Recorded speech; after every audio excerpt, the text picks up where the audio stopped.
কল্পনা করুন এমন এক পৃথিবীর কথা যেখানে আপনার কোনো অতীত নেই। প্রতিদিন ঘুম থেকে ওঠার পর আপনি ভুলে যান আপনি কে, আপনার প্রিয় মানুষটিকে, কিংবা আপনার ঘর কোনটা।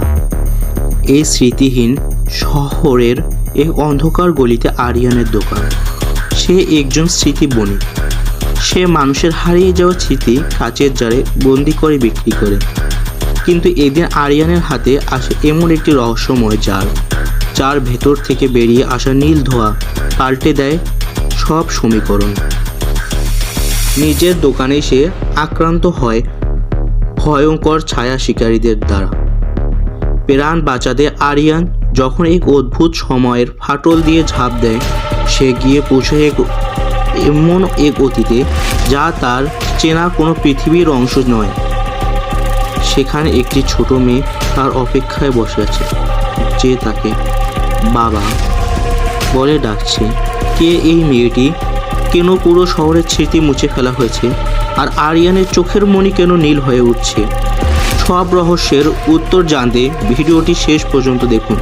শুরু হচ্ছে এক রোমাঞ্চকর যাত্রা, স্মৃতি বণিক ও শূন্যের শহর। বন্ধুরা, গায়ুন ফ্যান্টাসিতে আপনাদের স্বাগত। চলুন আমরা তাহলে গল্পটি শুরু করি।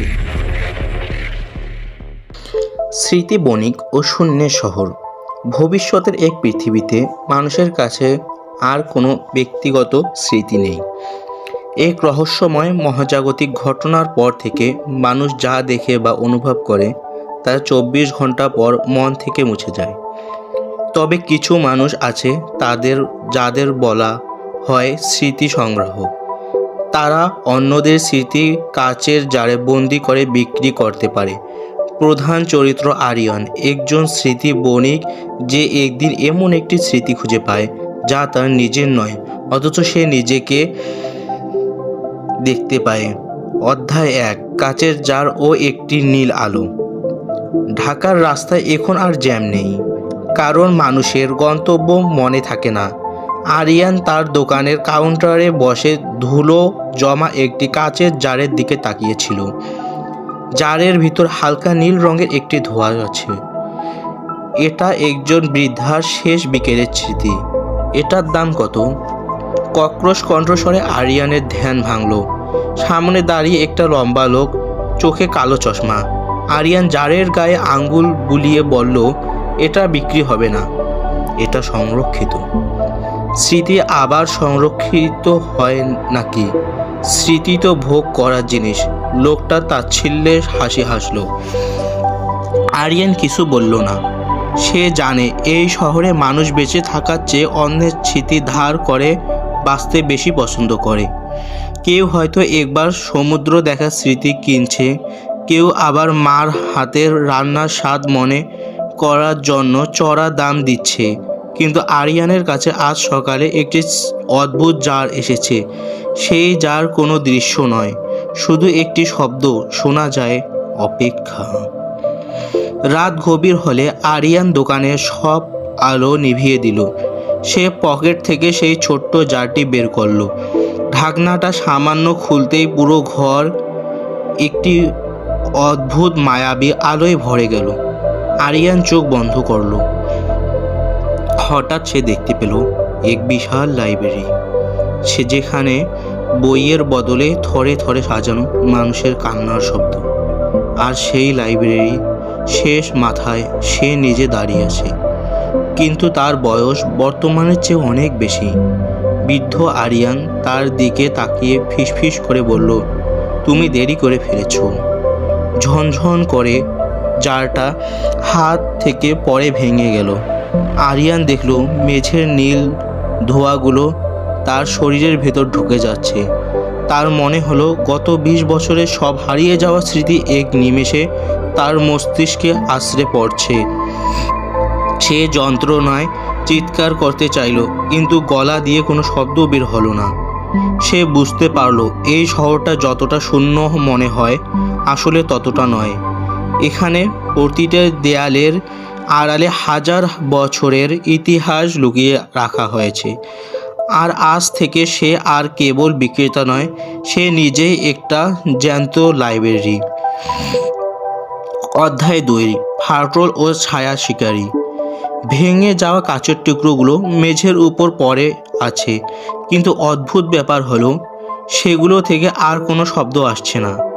নীল ধোঁয়াটা আরিয়ানের শির দ্বারা বেয়ে মস্তিষ্কের গভীরে শিকড় গেড়েছে। তার মনে হচ্ছে তার মাথার ভেতর একসঙ্গে হাজারটা রেডিও স্টেশন চলছে, হাজার হাজার মানুষের কণ্ঠস্বর, হাসি আর কান্নার শব্দ তার কানে প্রতিধ্বনি তুলছে। আরিয়ান টলতে টলতে উঠে দাঁড়ালো। আয়নার সামনে গিয়ে নিজের দিকে তাকাতেই সে শিউরে উঠল। তার চোখের মণি দুটো আর কালো নেই, সেখানে হালকা নীল রঙের একটা আভা খেলে যাচ্ছে। আরিয়ান, পালাও! হঠাৎ এই নিজেরই গলার স্বরে কেউ একজন তার কানের কাছে চিৎকার করে উঠল। কিন্তু রুমে সে একা। এটা কি তার নিজের স্মৃতি, নাকি সে অন্য কারো চিন্তায় ঢুকে পড়েছে? হঠাৎ দোকানের শাটারের বাইরে ভারী বুটের শব্দ শোনা গেল। এই শহরে রাত 12টার পর কেউ রাস্তায় থাকে না। যারা থাকে তাদের বলা হয় শ্যাডো হান্টার বা ছায়া শিকারী। তারা কাউন্সিলরও, যাদের কাজ হলো কোনো স্মৃতি যদি যার থেকে বের হয়ে যায়, তবে সেই স্মৃতি আর তার ভারকে মুছে ফেলা। দরজা খুলো, আরিয়ান।